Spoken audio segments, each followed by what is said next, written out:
갈라디아서 5장 22절부터 23절 2절 말씀을 함께 읽도록 하겠습니다. 갈라디아서 5장 22절과 23절 2절 말씀입니다. 우리 함께 읽도록 하겠습니다. 시작. 오직 성령의 열매는 사랑과 희락과 화평과 오래 참음과 자비와 양선과 충성과 온유와 절제니 이 같은 것을 금지할 법이 없느니라. 아멘. 사랑하는 여러분, 여러분들 모두 평안하셨습니까? 하나님의 은혜와 사랑이 우리 사랑하는 여러분들 모두에게 임하게 되기를 주의 이름으로 간절히 소망합니다. 우리가 믿음으로 살아가는 것, 예수 믿고 살아가는 것, 또 우리가 예배하는 것이 만만치 않다라는 것을 매주 또 매 순간마다 느끼게 됩니다. 여러분 정말 소망하고 기도하는 건 여러분들 모두가 각자의 자리에서 하나님을 향한 갈망들이 더욱더 높아지기를 소망하고, 또 그러한 길을 걸어갈 때 하나님이 주시는 그런 도우심과 인도하심, 복 주시는 손길이 여러분들에게 깊이 느껴지게 되기를 주의 이름으로 간절히 축원합니다. 하나님이 가장 싫어하는 예배는 과연 어떤 예배일까요? 여러분들 한번 생각해 보셨습니까? 우리의 예배를 주님이 싫어한다, 우리 예배를 받지 않으신다. 어떤 예배를 가장 싫어하실까요? 그것은 무엇보다 바로 우리의 마음이 담기지 않은 그런 예배입니다. 주님은 형식적인 예배를 매우 싫어하시는데 에이든 토저는 예배인가 쇼인가 라는 책에서 이 다음과 같이 말하고 있습니다. 하나님이 받으시는 예배를 드려라, 이렇게 우리에게 간곡히 선포해주고 있는데요. 하나님은 참 예배가 아닌 예배를 받지 않으시는데, 그 대표적인 예가 바로 가인이 드린 그런 제사였습니다. 첫째로 가인은 하나님이 어떤 분인지 알지 못했기 때문에 하나님이 원하시는 예배를 드리지 못했고요. 두 번째로 가인은 하나님과 참된 관계를 맺지 못했으면서도 그러한 관계를 맺고 있다라는 착각을 했고, 세 번째로 가인은 죄의 심각성을 모르고 그것을 아주 가볍게 여기며 예배합니다. 우리들 역시 우리의 입술로는 하나님을 예배하고 있지만 그분을 예배하지 않는 일을 쉽게 저지르게 되는데, 이러한 일을 가리켜서 토저는 이단적인 사람이다, 편협적인 사람이다 라고 그렇게 정의하고 있죠. 이처럼 진정한 예배는 우리의 마음이 담겨야지 형식이 먼저일 수 없습니다. 어떤 사람들의 그 질문들을 제가 보니까요, 그 네이버 지식에서 이제 찾아보니까 이런 질문이 있더라고요. 예배는 형식이 꼭 필요합니까? 라고 그렇게 질문하는 그런 지식인의 내용이 담겨 있었습니다.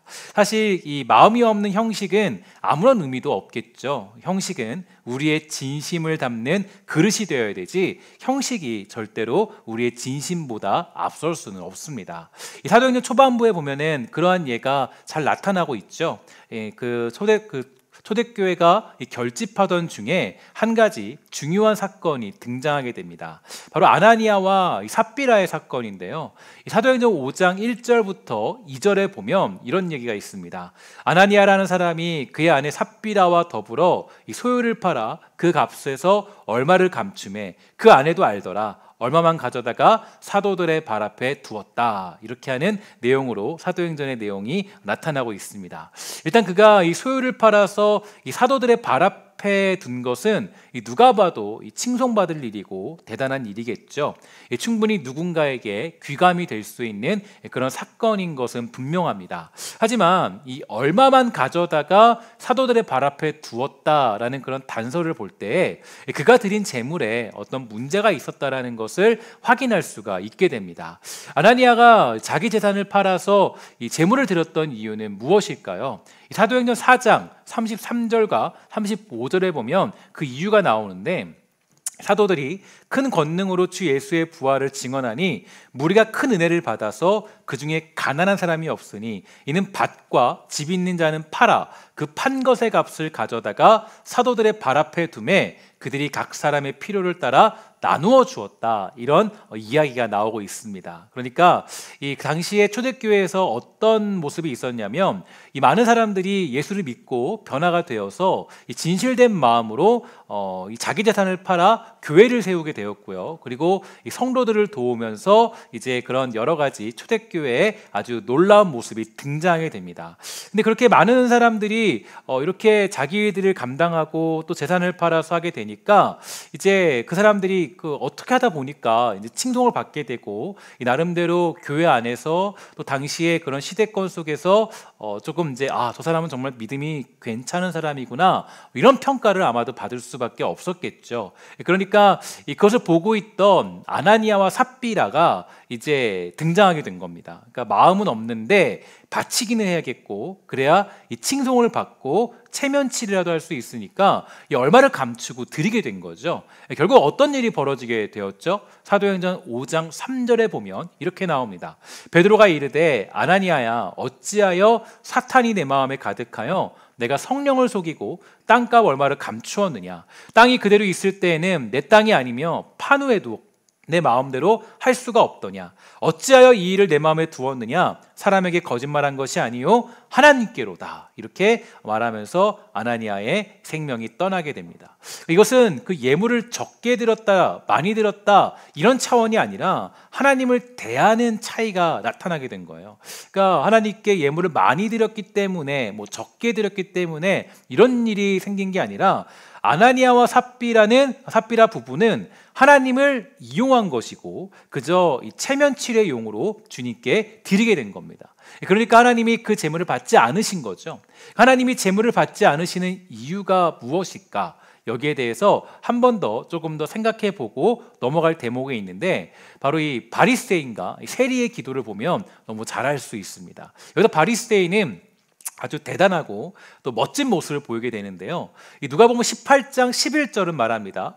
바리새파 사람이 서서 이렇게 기도하였다. 하나님, 저는 다른 사람, 즉 사기꾼, 죄인, 간음을 행하는 자와 같지 않고 이 세리와 같지 않은 것에 감사를 드립니다.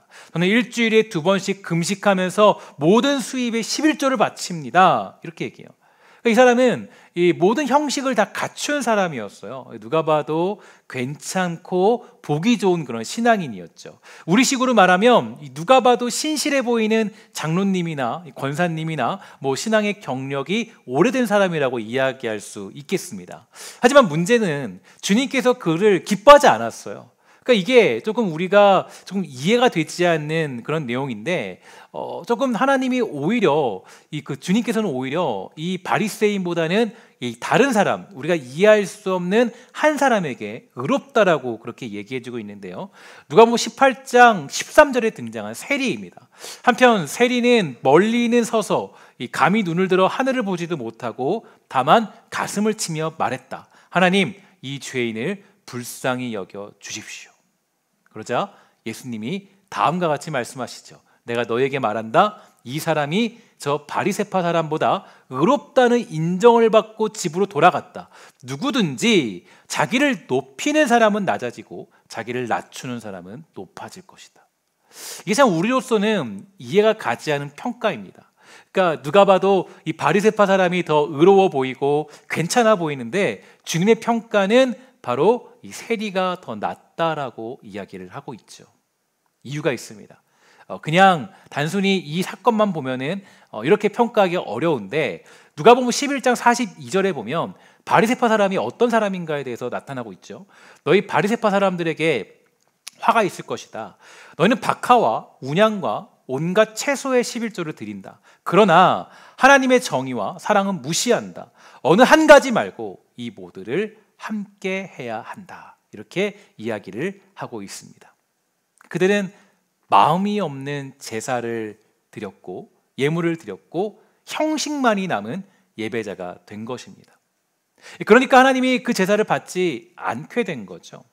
이게 되게 우리가 중요한 것은 하나님은 우리의 마음을 원하시지 우리의 어떤 형식적인 행동, 우리의 어떤 형식적인 모습으로 영광받는 분이 아니십니다. 제가 지난 금요 기도회 때도 잠시 말씀을 드렸지만 지금 우리는 언택트의 시대, 만날 수 없는 그런 시대에 살고 있습니다. 각자의 자리에서 예배하고 있죠. 골방 가운데 예배합니다. 저는 이 시대를 통하여서 여러분들의 예배가 소홀하게 되지 않기를 주의 이름으로 간절히 소망합니다. 그러나 아쉬운 것은 제가 이제 여러 가지 것들을 살펴보고 또 여러분들이 이제 그 시간에 예배 시간에 여러분들이 드리던 예배 시간에 참석하는 접속자들의 그 숫자들을 보면서 조금 아쉬움이 남았어요. 물론 우리가 이제 뭐 조회수를 보거나 그런 걸로 보면 조금 이제 나중에 보면 이제 어느 정도 인원수가 채워지긴 하지만, 그런데 그 현재 예배에 접속하는 그 차원의 숫자가 조금은 아쉽습니다. 그래서 뭐 예를 들어서 우리가 저녁 예배가 원래는 90명이 원래 모였었는데, 저녁 예배에 뭐 현재 접속자 및 찬양팀 포함하면 약 40명, 45명 정도. 그리고 뭐 수요 예배 같은 경우도 현재 접속자가 한 30명, 뭐 금요 기도에도 뭐 한 3, 40명 뭐 이 정도 접속자 및 찬양팀 포함해서. 그러니까 굉장히 이 반토막이 나게 된 거죠. 근데 물론 조회수를 보면 뭐 100회 이런 식으로 넘어가기도 하는데, 뭐 어쨌든 뭐 보긴 보지만 이게 뭐가 문제가 될까요? 어떤 게 문제가 될까요?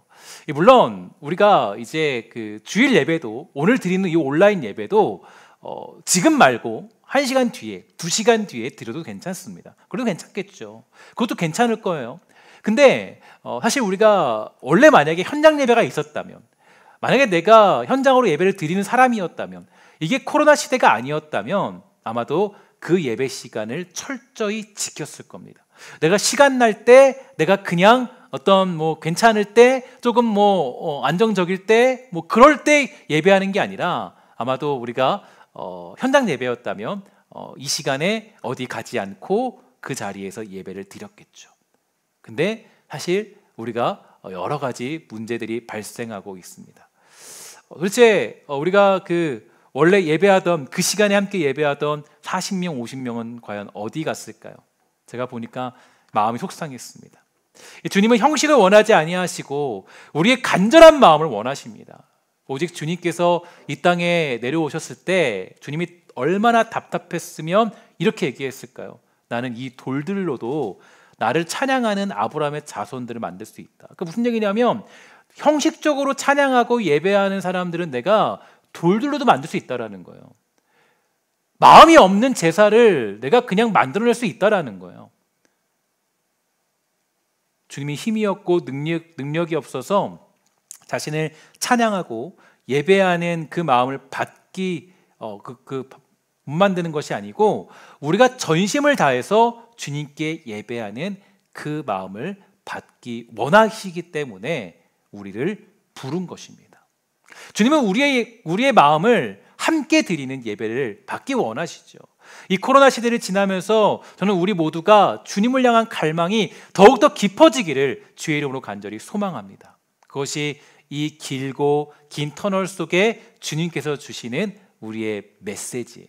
제가 오늘 양선에 대해서 이야기를 하면서 처음부터 이런 마음에 대한 이야기를 드리는 이유는, 양선이란 그 양선이라는 열매가 그 지난주에 배웠던 자비라는 행동의 시작점이 되기 때문입니다. 양선이라는 마음이 없이 자비는 존재할 수 없기 때문인데, 마치 형식적인 예배는 아무런 의미도 없는 것처럼 양선이 없는 자비는 진정한 자비라고 말할 수가 없겠죠. 그렇다면 양선이란 무엇일까요?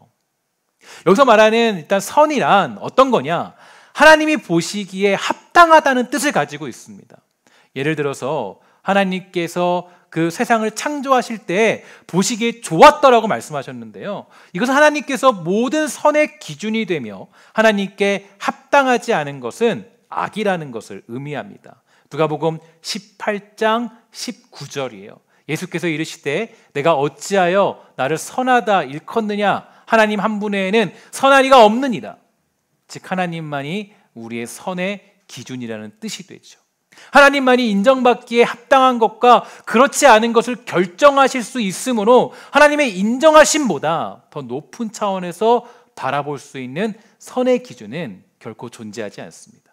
시편에서 하나님은 선하시다라고 하는데, 이 말은 오직 우리 하나님만이 유일하게 최고의 선이 된다는 것을 선포해주고 있는 내용이죠. 그러므로 우리는 진정한 선한 마음을 가지기 위해서 다음과 같은 노력을 기울여야 됩니다. 첫 번째, 말씀을 더욱 가까이 해야 돼요.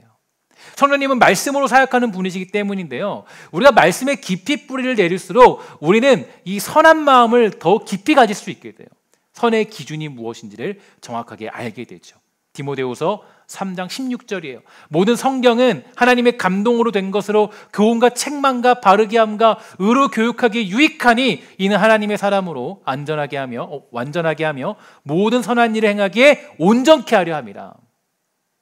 오직 하나님의 말씀을 가까이 할 때 우리는 선한 일을 할 수 있는 유일한 기준을 가질 수 있게 되는 거죠.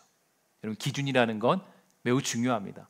인생에 어떻게 내가 기준을 가지고 있느냐, 무엇으로 기준을 삼고 있느냐, 거기에 따라서 우리의 삶의 결과와 열매들이 달라지기 때문이에요. 그래서 우리의 삶의 기준은 언제나 하나님 말씀이 기준이 되어야 돼요. 그게 최고의 선이기 때문이에요. 그게 최고의 선을 말하고 있기 때문이에요. 소설 성의의 작가인 로이드 더글라스가 학생 기숙사에 살 때 그 아래층에 은퇴한 음악 교수가 살았다라고 합니다. 그 교수는 휠체어를 의지하고 살았는데요, 그 아침에 인사를 나눌 때마다 휠체어를 탁탁탁 두드리면서 이렇게 얘기했다 그래요. 기본음은 도야, 이렇게 얘기했다 그럽니다. 이유를 물었더니 다음과 같이 말합니다. 기본음은 도야. 위층 테너는 소리가 처지고 건너편 피아니스트의 피아노는 조율도 제대로 안 돼 있어. 어제도 기본음은 도고 오늘도 그렇고 천년 후에도 기본음은 도야, 이렇게 말했다고 합니다. 그럼 우리에게 기본음 도는 어떤 걸까요? 여러분들에게 변하지 않는 기준점은 무엇입니까? 우리들에게 변하지 않는 기준점은 어떤 걸까요? 이에 대해서 시편 1편은 다음과 같은 해답을 내려주게 되는데요, 이렇게 얘기합니다.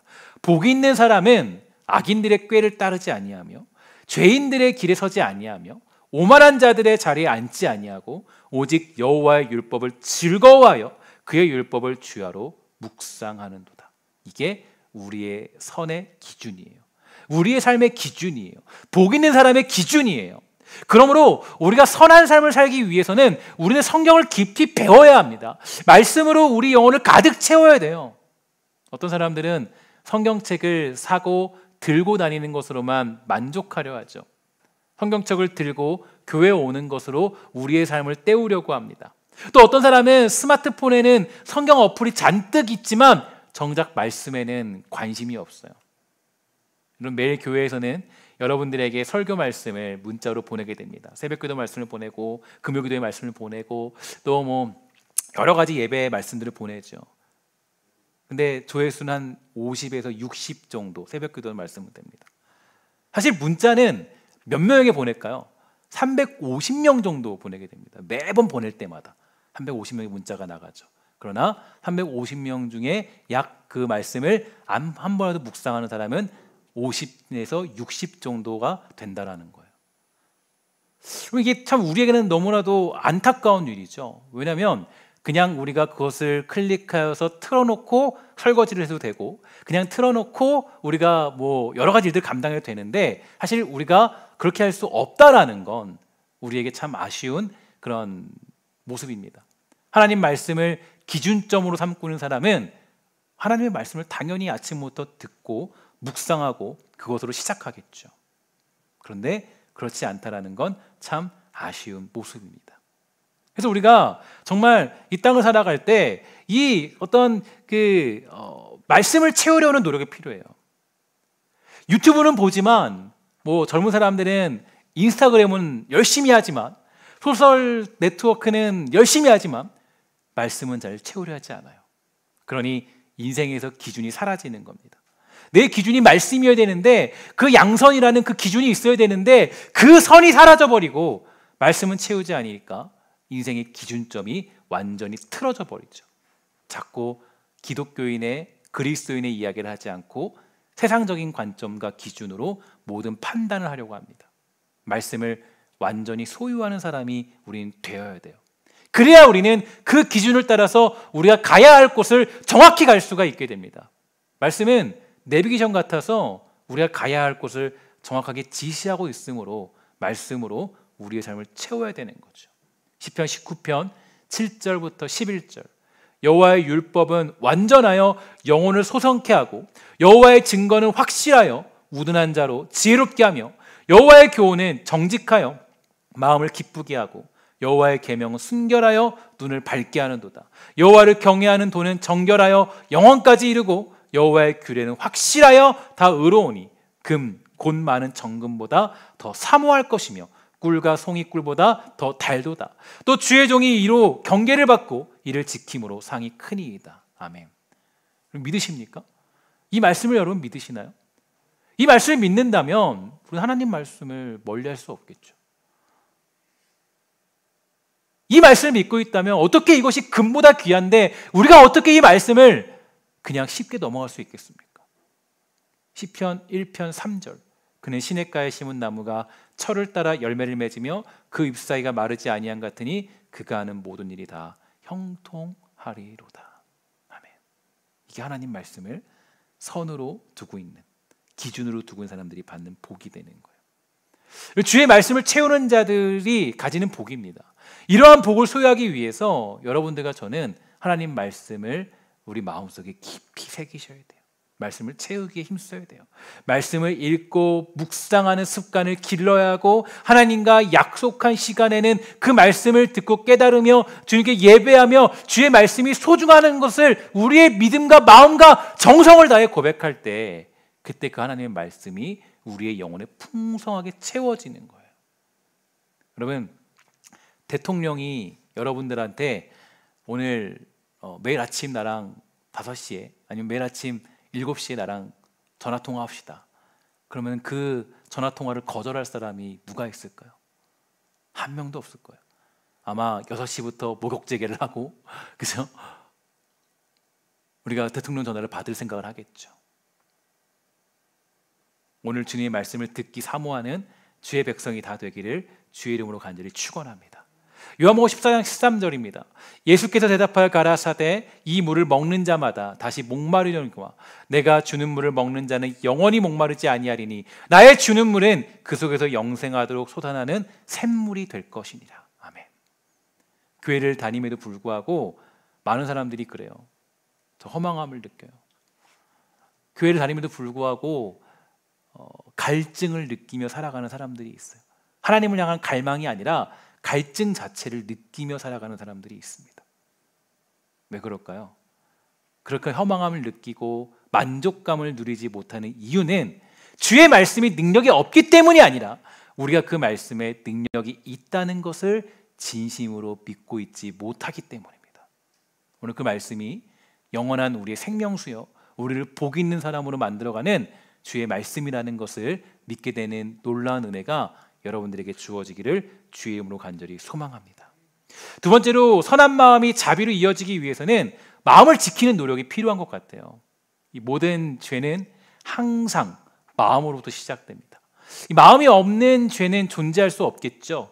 양선은 선한 행실, 즉 자비를 가지게 만드는 건데 이 마음에 악이 들어가면 우리에게 악한 행실이 나오게 되죠. 그러므로 우리는 이 마음을 지키기 위해서 힘써야 합니다. 누가복음 6장 45절에 보니까 이렇게 얘기해요. 선한 사람은 마음에 쌓은 선에서 선을 내고 악한 자는 그 쌓은 악에서 악을 내나니 이는 마음에 가득한 것을 입으로 말함이니라. 잠언 4장 23절 무릇 지킬 만한 것보다 더욱 내 마음을 지키라. 생명의 근원이 이에서 남이니라. 이처럼 우리는 양선에 통해서 자비를 이루기 위해선 우리의 마음을 지켜야 됩니다. 마음의 중심을 잡아야 돼요. 마음이 곧 우리의 행동에 모든 영향을 끼치기 때문입니다. 그래서 이 사단 마귀의 가장 첫 번째 공격은 무엇보다 여러분들의 마음을 무너뜨리는 겁니다.